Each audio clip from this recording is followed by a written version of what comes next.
Hello friends, welcome to மாங்கனி சமையல். இன்றைக்கி நம்ம மாங்கனி சமையலில் நம்ம எல்லாருக்கும் ரொம்ப ரொம்ப பிடிச்ச புளியோதரை கோயில் டேஸ்ட்டில் எப்படி பண்ணுறதுன்னு பார்க்க போகிறோம். நம்ம வீட்டிலையே கோயிலில் சாப்பிட்ற அதே டேஸ்ட்டில் புளியோதரை ரொம்பவே ஈஸியாக செஞ்சு முடிச்சிடலாம். இது கூட நல்ல காரசாரமாக உருளைக்கிழங்கு வறுவல் இல்லைன்னா நிலக்கடலை சட்னி வச்சு சாப்பிடும்போது டேஸ்ட்டு ரொம்பவே அட்டகாசமாக இருக்கும். எல்லோரும் விரும்பி சாப்பிடுவாங்க. சரி வாங்க, இப்போ இந்த கோயில் புளியோதரை எப்படி பண்ணுறதுன்னு பார்க்கலாம்.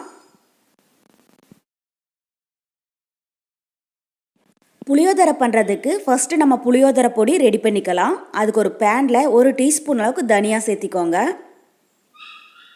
கூடவே 1 டீஸ்பூன் கடலைப்பருப்பு, 1 டீஸ்பூன் உளுத்தம்பருப்பு, 1/2 டீஸ்பூன் வெந்தயம், அப்புறம் 5 காஞ்ச மிளகாய். இதெல்லாம் சேர்த்திட்டு எண்ணெய் எதுவும் சேர்க்காமல் ஸ்டவ் மீடியம் ஹீட்டில் வச்சு இந்த மசாலா பொருளெல்லாம் நல்லா வாசம் வர அளவுக்கு வறுத்து எடுத்துக்கோங்க. ஸ்டவ் மீடியம் ஹீட்டில் வச்சு வருங்க. அப்போ தான் கருகிடாமல் ஒரே மாதிரி நல்லா வறுபடும். பாருங்கள், இப்போ மசாலா பொருளெல்லாம் நல்லா வறுபட்டு நல்ல ஸ்மெல் வர ஆரம்பிச்சிடுச்சு. இப்போ இது கூட 1/2 டீஸ்பூன் அளவுக்கு மிளகு சேர்த்திடலாம். கூடவே 1 டீஸ்பூன் அளவுக்கு எள் கருப்பு எள் இல்லைன்னா வெள்ளை எள், ரெண்டுலேயும் எது வேணாலும் பயன்படுத்திக்கோங்க. சேர்த்திட்டு ஒரு டைம் லைட்டாக வறுத்தரலாம். எள்ளும் மிளகும் ஃபஸ்ட்டே சேர்த்திடக்கூடாது, கருகி போயிடும். கடைசியாக சேர்த்திக்கோங்க. பாருங்கள், இப்போ எள் நல்லா வறுப்பட்டு லைட்டாக அங்கங்கே வெடிக்க ஆரம்பிச்சிடுச்சு. இப்போ இந்த ஸ்டேஜில் ஸ்டவ் ஆஃப் பண்ணிடலாம். இது ஒரு 5 நிமிஷம் நல்லா ஆறுனதுக்கப்புறமா மிக்ஸி ஜாருக்கு மாற்றிட்டு இதை ரொம்பவே நைஸாக இல்லாமல் கொஞ்சம் பருபருன்னு இருக்கிற மாதிரி அரைச்சி எடுத்துக்கலாம். பாருங்கள், இப்போ புளியோதரை பொடி ரெடி ஆகிடுச்சு. ரொம்பவே நைஸாக இருக்கக்கூடாது, இந்தளவுக்கு கொஞ்சம் பருபருன்னு இருக்கிற மாதிரி பார்த்துக்கோங்க. இது நிறைய செஞ்சு ஒரு கண்ணாடி பாட்டிலில் போட்டு ஸ்டோர் பண்ணி வச்சுக்கிட்டா நம்ம எப்பப்போ புளியோதரை பண்ணுறோமோ அப்போல்லாம் பயன்படுத்திக்கலாம். இப்போ அடுத்தது நம்ம புளி தொக்கு ரெடி பண்ண ஆரம்பிச்சிடலாம். அதுக்கு பேனில் 5 டேபிள் ஸ்பூன் அளவுக்கு நல்லெண்ணெய் சேர்த்திக்கோங்க. புளியோதரைக்கு நல்லெண்ணெய் சேர்த்து செஞ்சோம்னா அதோட ஸ்மெல்லும் டேஸ்ட்டும் ரொம்பவே நல்லா இருக்கும். எண்ணெய் சூடானதும் 1/2 டீஸ்பூன் கடுகு, 1 டேபிள் ஸ்பூன் கடலைப்பருப்பு, கூடவே 1 டேபிள் ஸ்பூன் உளுத்தம்பருப்பு சேர்த்திடலாம். சேர்த்துட்டு இதை லைட்டாக கலந்து விட்டுருங்க. புளியோதரைக்கு எப்பயும் சேர்க்கிறத விட எண்ணெய் கொஞ்சம் கூடுதலாக சேர்த்திக்கோங்க. நல்லெண்ணெய் சேர்த்தி செஞ்சோம்னா நமக்கு பாரம்பரியமான ஒரு டேஸ்ட் கிடைக்கும். பாருங்கள், இப்போ கடுகு நல்லா பொரிஞ்சிடுச்சு. இப்போ இது கூட 1/4 கப் அளவுக்கு நிலக்கடலை சேர்த்திடலாம். சேர்த்திட்டு இதை லைட்டாக பொன்னிறமாகிற அளவுக்கு வறுத்துடுங்க.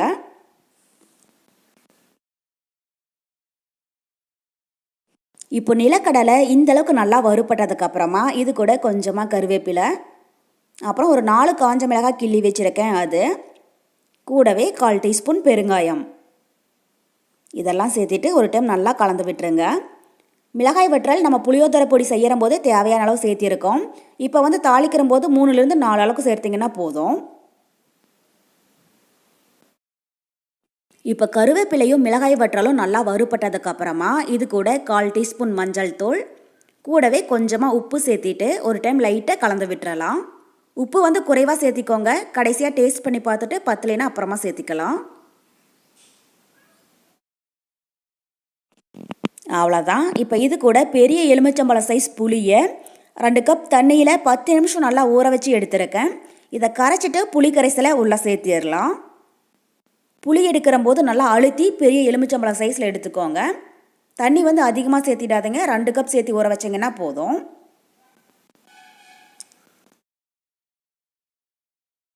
புளி கரைசல் உள்ளே சேர்த்திட்டு ஒரு டைம் நல்லா கலந்து விட்டுருங்க. இது நல்லா கொதி ஒரு தொக்கு பதம் வந்ததுக்கப்புறமா எப்படி இருக்குன்னு பார்க்கலாம். இப்போ இந்த ஸ்டேஜில் உப்பு டேஸ்ட் பண்ணி பார்த்துட்டு உப்பு காரம் குறைவாக இருந்துச்சுனாலும் தேவையான அளவு சேர்த்திக்கோங்க. பாருங்கள், இப்போ புளி காய்ச்சல் ரெடி ஆகிடுச்சு. இந்தளவுக்கு நல்லா திக்காகி எண்ணெய் பிரிஞ்சு வந்துடணும். பார்க்குறம்போதே உங்களுக்கு தெரியும் நல்லா ஒரு தொக்கு பதத்தில் வந்திருக்கு. இப்போ இது கூட உப்பு காரம் பேலன்ஸ் பண்ணுறதுக்காக 1 டீஸ்பூன் அளவுக்கு பொடிச்ச வெல்லம் இல்லைன்னா சர்க்கரை சேர்த்திக்கோங்க. சேர்த்திட்டு ஒரு டைம் லைட்டாக கலந்து விட்டுட்டு ஸ்டவ் ஆஃப் பண்ணிடலாம். இது மாதிரி புளித்தொக்கு நிறையா செஞ்ச ஒரு கண்ணாடி பாட்டிலில் போட்டு ஸ்டோர் பண்ணி வச்சிட்டிங்கன்னா நம்ம எப்பப்போ புளியோதரை பண்ணுறோமோ அப்போல்லாம் பயன்படுத்திக்கலாம். 5-6 மாதம் வரைக்குமே ரொம்பவே நல்லா இருக்கும். அவ்வளோதான், இப்போ புளித்தொக்கு ரெடி ஆகிடுச்சு. ஸ்டவ் ஆஃப் பண்ணிவிட்டு இதை சாதத்தோட ஒன்றா சேர்த்திடலாம். இப்போ இந்த சைட் பார்த்தீங்கன்னா ஒரு 1/4 கிலோ அளவுக்கு அரிசியை 1/2 மணி நேரம் போல் நல்லா ஊற வச்சுட்டு உதிரியாக சாதம் வடித்து நல்லா ஆற வச்சுருக்கேன். இப்போ சாதம் ஓரளவுக்கு ஆறுறதுக்கப்புறமா இது கூட 1 டேபிள் ஸ்பூன் அளவுக்கு எண்ணெய் சேர்த்திட்டு ஒரு டைம் லைட்டாக கலந்து விட்டுறலாம். சாதம் ரொம்பவே சூடாக இருக்கிற போது எண்ணெய் சேர்த்திடாதீங்க. லைட்டாக ஆறுனதுக்கப்புறமா எண்ணெய் சேர்த்துட்டு கலந்து விடுங்க. அப்போ தான் உடஞ்சி போகாமல் ஒன்று ஒட்டாமலும் இருக்கும். இப்போ கலந்து விட்டதுக்கப்புறமா இது கூட நம்ம அரைச்சி வச்சுருக்கிற புளியோதரை பொடியை உள்ளே சேர்த்திடலாம்.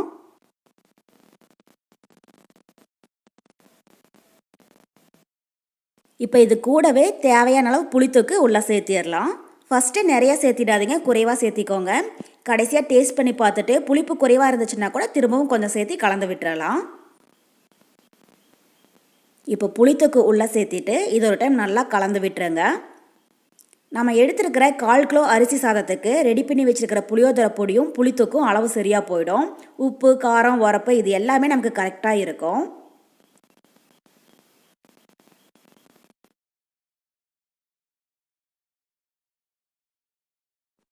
பாருங்கள், நம்ம புளியோதரை நல்லா உதிரியாக ரொம்பவே சூப்பராக ரெடி ஆகிடுச்சு. இது 1/2 மணி நேரம் நல்லா ஊறினதுக்கப்புறமா எடுத்து பரிமாறினா நம்ம சேர்த்துருக்கிற நிலக்கடலை எள்ளுடைய ஸ்மெல்லில் டேஸ்ட்டு ரொம்பவே அட்டகாசமாக இருக்கும். அவ்வளோதான், நமக்கு இப்போது ரொம்ப டேஸ்டியான கோயில் புளியோதரை ரொம்பவே சூப்பராக தயாராகிடுச்சு.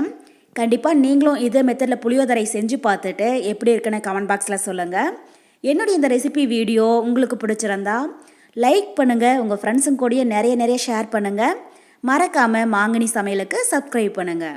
நன்றி.